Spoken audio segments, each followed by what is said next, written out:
My name is Sebastian Smith, and I'm a photographer. I shoot celebrity advertising, fashion, magazine, etc.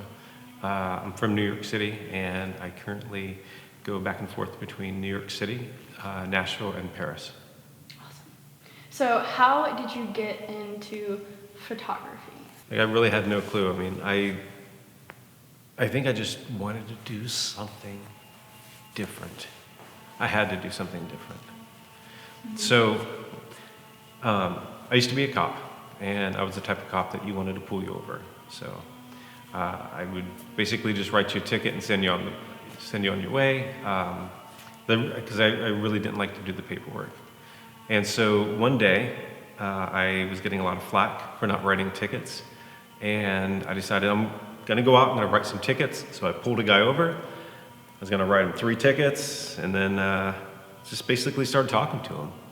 And I noticed he had cameras in the back of his car, so I said, "You're a photographer?" He's like, yeah, and as we're talking, I'm writing down, whatever, and I said, "Well, how do you do?" And he says, "Well, I make probably in a month what you make in a year."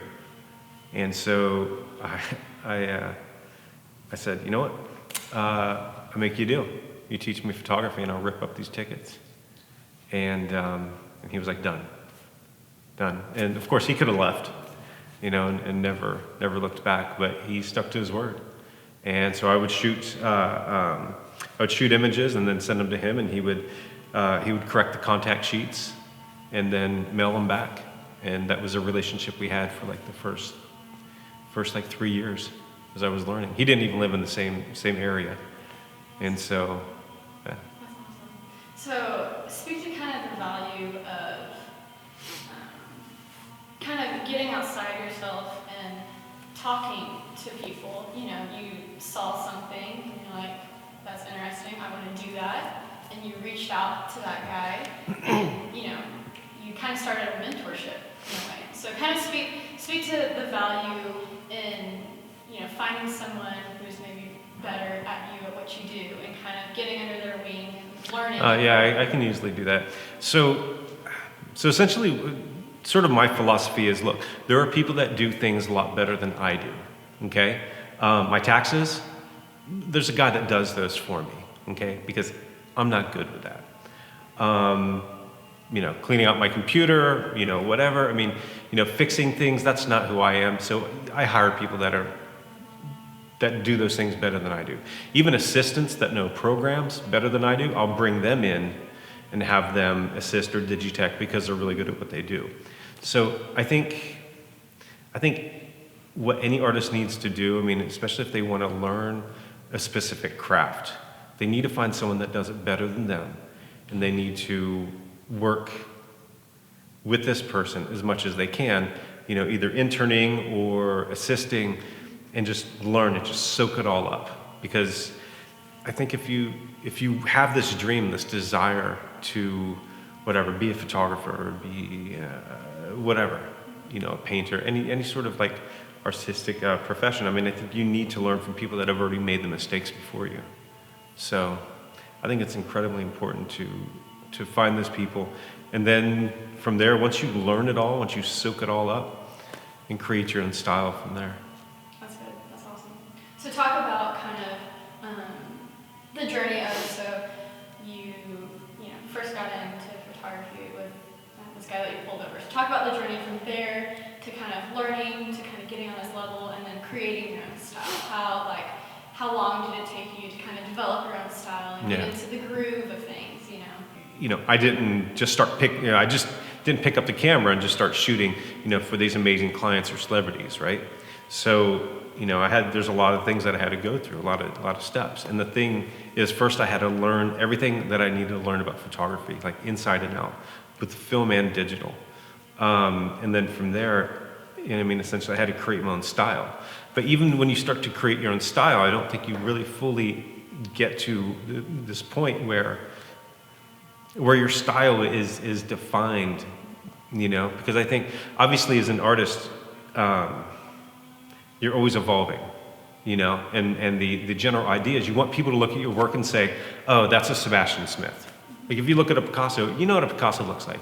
You know his work. You see it and you're like, there's a Picasso, you know?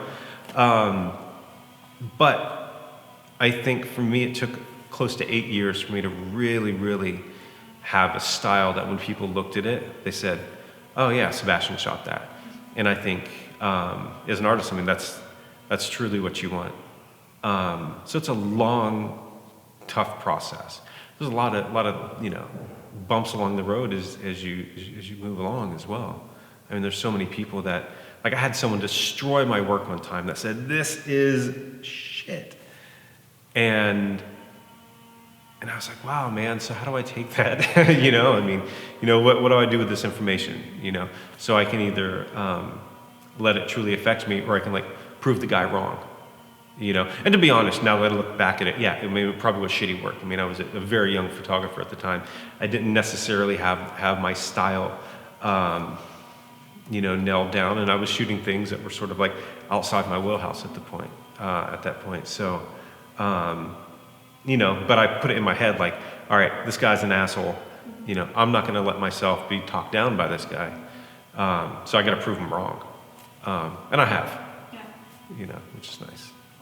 So talk about, using, other people's critiques and stuff to motivate you to do better things, and kind of talk a little bit like the hustle, like you were saying. Why, in the field of what you do, why is the hustle so important? And how do you define, the hustle? Yeah.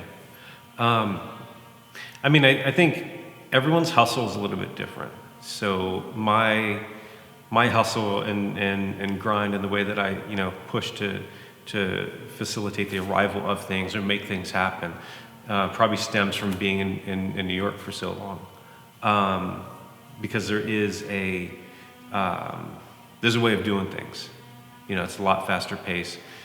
And for my personal, or for what I particularly do, there's 25,000 photographers in New York City, and probably only 5,000 jobs on any given day. So you're constantly competing with everyone else. So I think the hustle and the way I would define it is, it's how you go about making things happen for yourself. So there are days when I get up and I don't want to do anything. I'm a lazy person, by definition. But I know that for me, I can't stand to see other people at the same time getting jobs and getting jobs, that I know that maybe I would be better for. Of course, that's my own personal opinion. But yeah, I mean, I think the hustle is important. The hustle is that's another thing that defines you as an artist.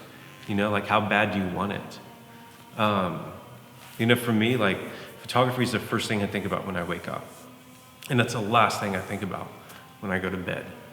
I have to work hard all day long because I don't want to be second best, yeah,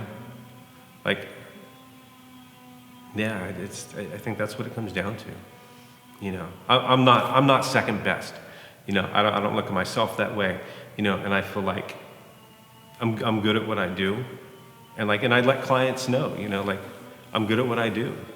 This is why you should hire me. And I feel like a lot of people don't necessarily do that.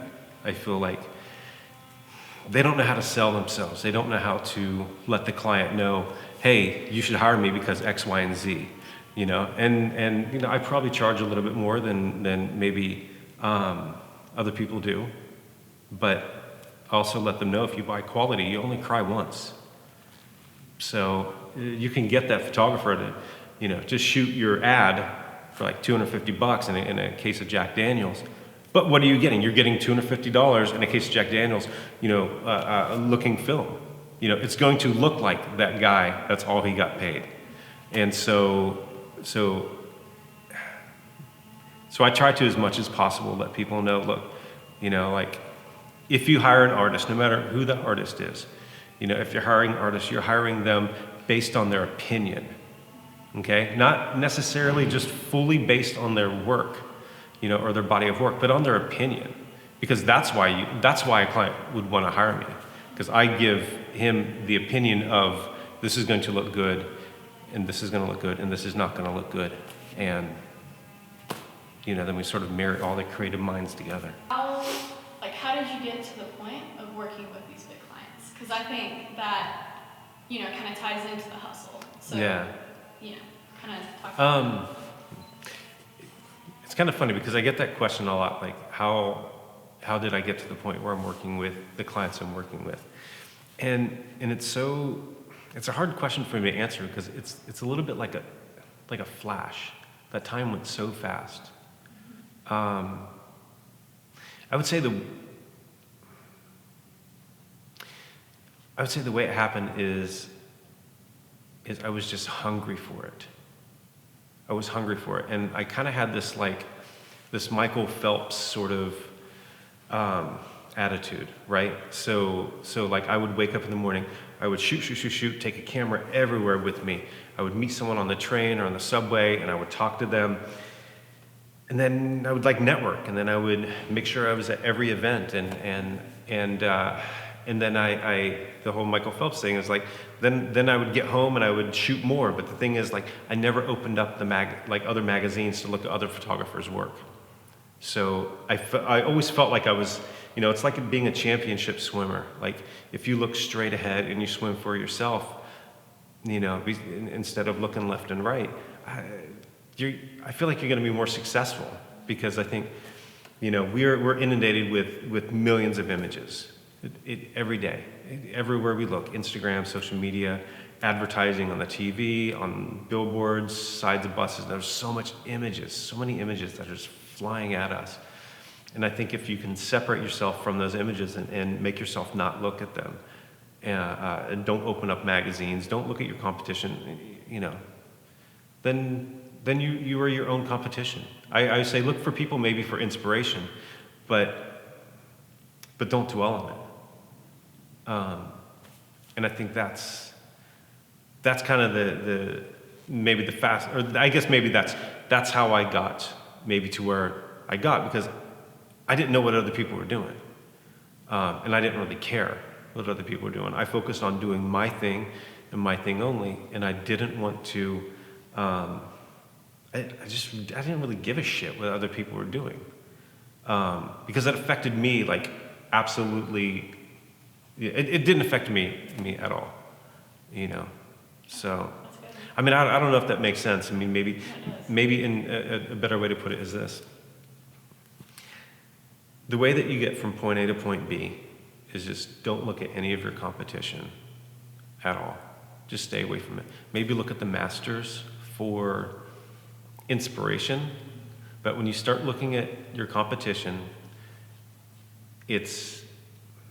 I feel like it's the worst thing an artist can do, because we are already extremely judgmental of our own work. And then when you start looking at other people's work, you start comparing, oh, I wish I would have done that, or I wish I would have done this. And then it starts to affect maybe the way that you look at your own work. And I think if you want to get to that, whatever that top level is that you want to get to, I mean, you have to swim your own race. Plus, also what I did is I would stalk clients. If I knew I wanted to shoot for somebody, I would call them, and I would get my book in front of them. I would send them a pizza for lunch. I would really just all of a sudden they're I got a pizza today from some photographer. Who is it? I mean, it's the craziest shit. But it's you do that. You get in front of them, and then you get your face in front of them. I mean, I knew when was too much. I didn't want to come off as psycho, but I did want to be in their face and let them know, look, I can do this. Just give me a chance. All you need to do is just give me one chance, and I'll do it for you. Just one chance. That's all I'm asking. And I think people are willing to give you a chance if you're hungry enough. If you look fucking desperate, they're not going to give you a chance. They're going to be, oh, they're going to separate themselves from me. But if you're hungry for it and you let them know that you're hungry, and you're like, I need this chance to prove to you that I can do it. I think people will, people have hearts. That's good. That's awesome. So, 2 more questions. First one, kind of talk about like where you went to school, kind of, because you said you dropped out. So, kind of what was the process of like, talk about just kind of school versus experience, I guess, what I'm asking. As far as school goes, like, I feel like school's important, but I feel like school isn't necessarily important for learning like art, if that makes sense. Or maybe school isn't important if, I don't know. Well, I don't know. So maybe like. I'm trying to think. No, I know what you're saying. Yeah. So maybe talk I mean, about. I'll tell you what I'm trying to say. Like school is important for like book learning stuff, because if you're a fucking moron, it's a direct result that you just didn't pay attention in school, okay? Or you didn't, you never read a book or something like that. Like, I kind of think school's important for those reasons. I mean, to maybe understand different cultures or learn history, or just, for the whole well-roundedness of what a person should be, right? However, I think like for artists, I think sometimes like you don't have to go to school to be an artist. You just have to have passion, and you have to have hunger, and you have to have desire, and you have to, you need to find those people that can help you get from point A to point B. I mean, I don't know. I mean, maybe Picasso went to school for art, and, I mean, maybe he didn't. I don't. But the thing is, like, I know that he said that, he spent all his life learning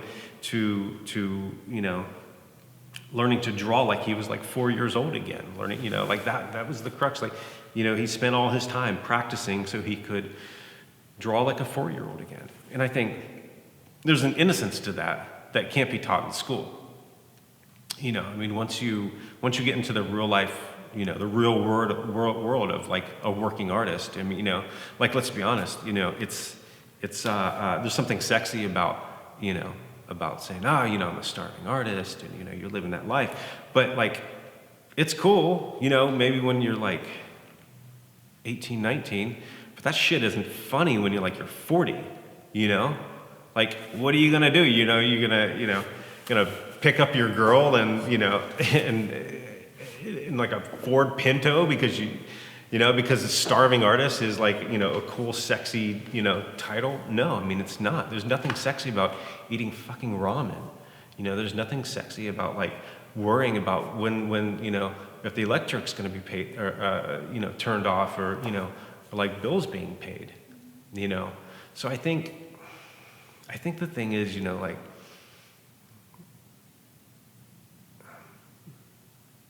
school serves a particular purpose, but real world experience and working towards what you want, getting paid to do what you love. I mean, that's what we all want,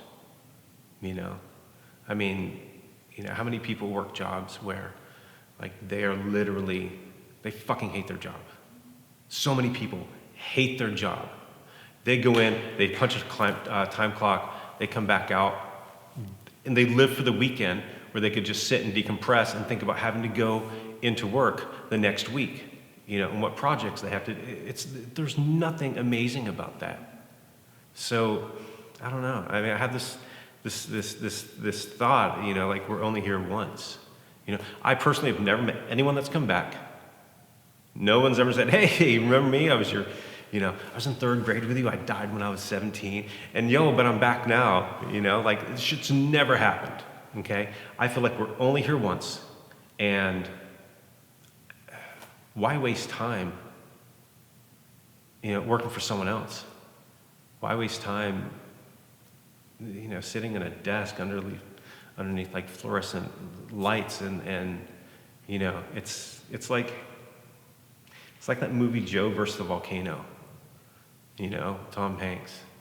It's like the existence it was just disgusting. But people live that existence all the time.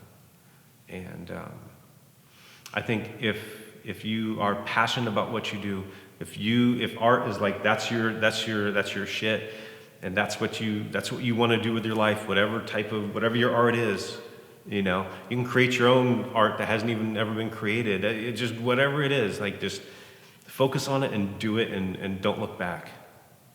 You know, I mean, once you start looking back, and you know, and maybe I don't know what I'm trying to say.